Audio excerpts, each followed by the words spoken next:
जी गेली ना ती आराध्या नाही तारा होती असं समज।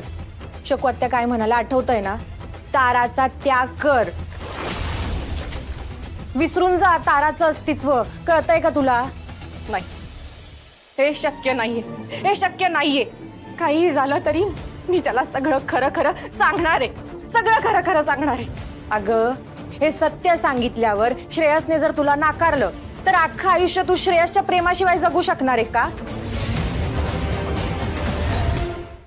खोट्या नात्यातली खोट्या सुखाची फुलं वेचण्यापेक्षा खऱ्याने पदरात टाकलेले काटे पत्करतील मला।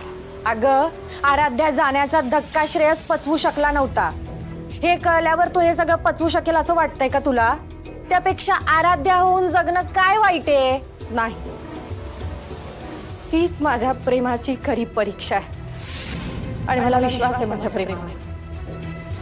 मी फक्त योग्य वेळेची वाट बघते सत्य सांगण्यासाठी आणि मी ते सांगणारच।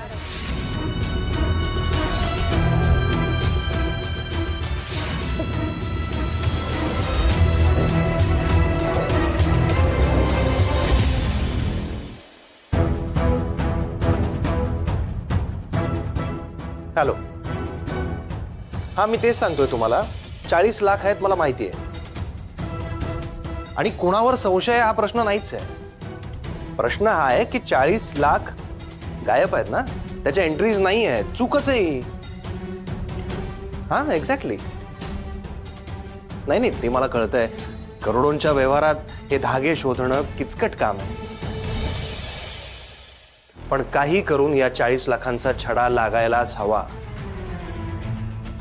हा नाही तुम्ही हवं तर एक वेगळी टीम अपॉइंट करा ना या गोष्टीसाठी, तो स्टाफ फक्त या कामाला लावा,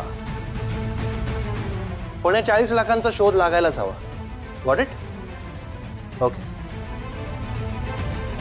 श्रेयस, काय झालं? काही प्रॉब्लेम?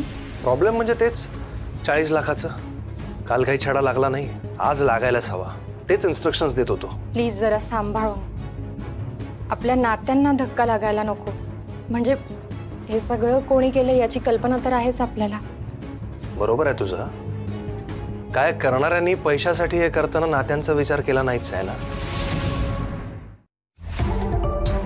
त्यांना खरमरीत समज देण्याची गरज आहेच, त्यासाठी तयारी करतोय फक्त। काय आहे, आपण बोलताना आपल्या हातात ठोस पुरावा असायला हवा। तुझं म्हणणंही बरोबर आहे, किती काही केलं तरी नात्याला झळ लागणार आहेच त्याची। श्रेयस, नाही तू काळजी करू नकोस, मी आहे ना।